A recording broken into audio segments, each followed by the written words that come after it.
मैं निवेदन करूंगा, आपकी इंतजार की घड़ियां खत्म होते हुए आने वाली 17 तारीख और 25 तारीख के लिए रैली के लिए न्योता और निमंत्रण दें जेजेपी पार्टी के राष्ट्रीय अध्यक्ष परम आदरणीय डॉक्टर अजय सिंह चौटाला जी।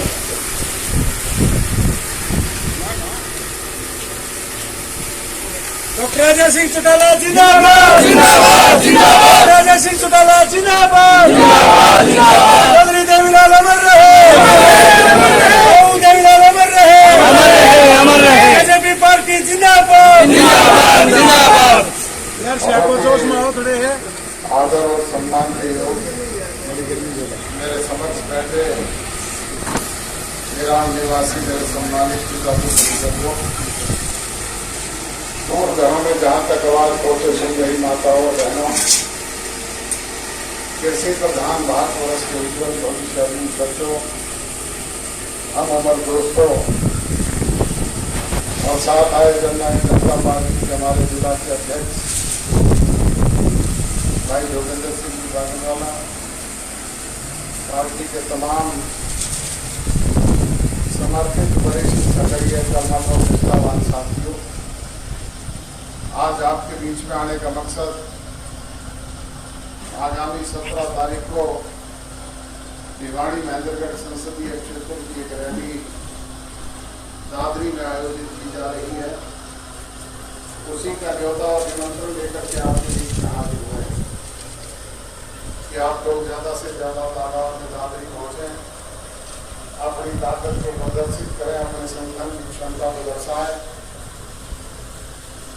बुजुर्गों नौजवान दोस्तों, वैसे तो जो कभी भी जहां कहीं भी आपको याद किया, आपने अपने ही बनाए हुए रिकॉर्ड सदैव रैलियों में पहुंच करके ध्वस्त करने पिछले दिनों पार्टी के स्थापना दिवस का एक आयोजन भिवाड़ी में किया गया था।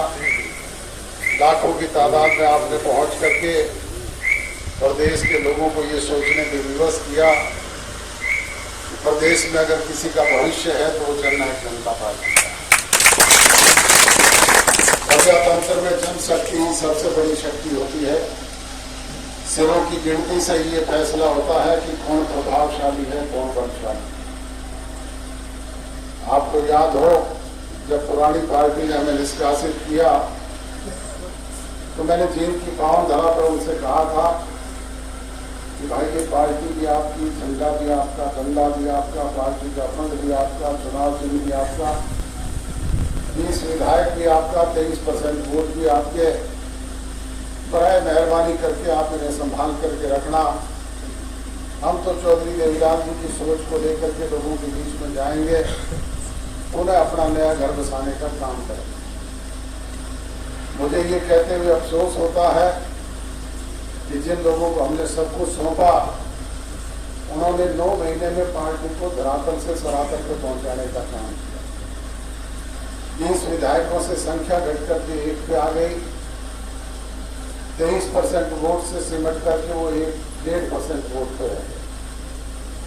दूसरी तरफ आपने होनहार नौजवान की पीठ पर हाथ रखा, उसकी हौसला अफजाई की, प्यार लाड और दुलार दिया।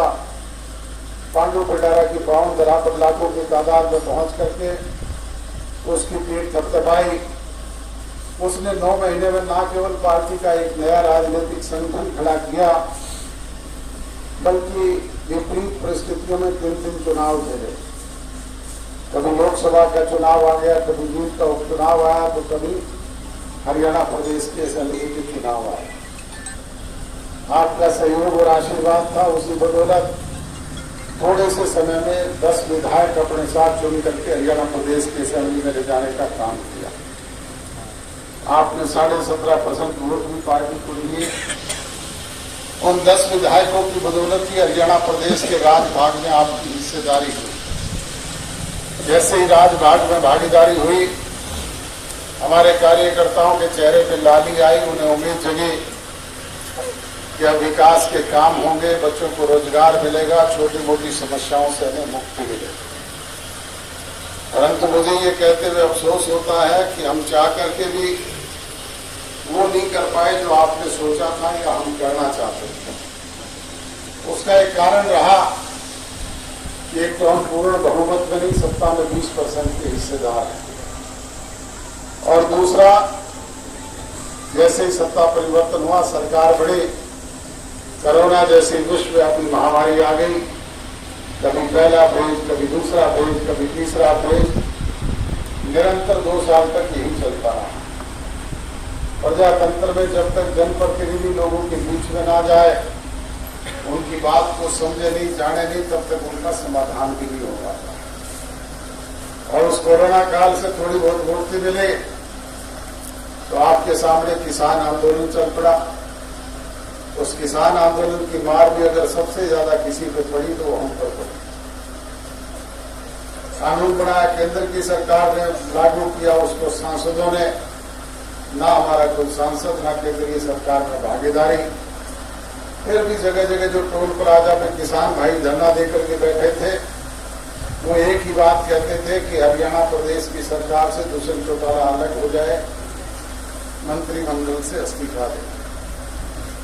मैंने अनेक बार सार्वजनिक मंचों पे भी कहा, मीडिया के समक्ष भी कहा कि इस्तीफा अगर किसी बात का समाधान है तो एक दुष्यंत चौटाला का नहीं, 10 के 10 विधायकों के मुंह से ले जाओ और अपना समाधान करवाओ। इस्तीफे से अगर समाधान होता तो केंद्र की सरकार में मंत्री रही हरसिमरत कौर बादल ने भी दिया था मंत्रिमंडल से, मेरे भाई अभय सिंह चौटाला ने भी विधायकी से दिया था, तो समाधान निकला क्या?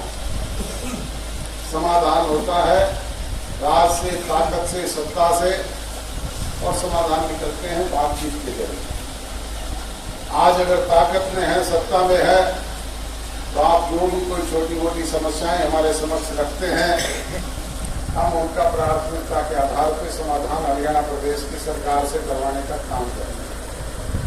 और अगर सत्ता में ना हो तो फिर मेरे जैसे कितने विधायक आपके बीच में घूमते रहे तो पूछने वाला नहीं।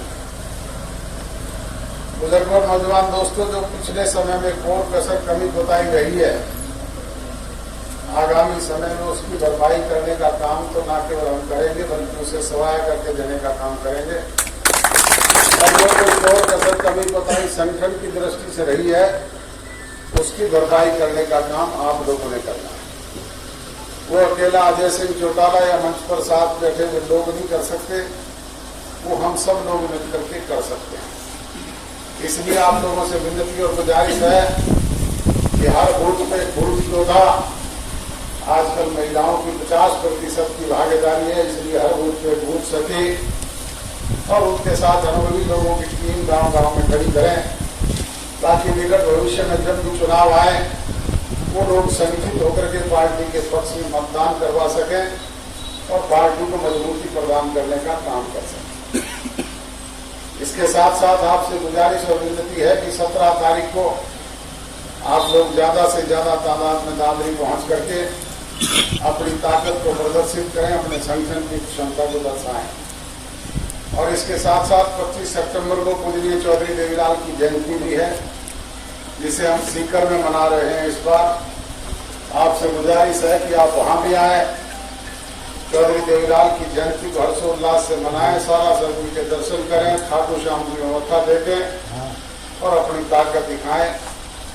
आपने गांव में पहुंचने पर जो मान सम्मान, जो प्यार दिया, जो प्यार भरे पुष्प भेंट किए, उसके लिए आपका शुक्रगुजार हूँ, आपका आभारी हूँ, आपका धन्यवादी हूँ। आप सबका बहुत बहुत धन्यवाद। जय हिंद।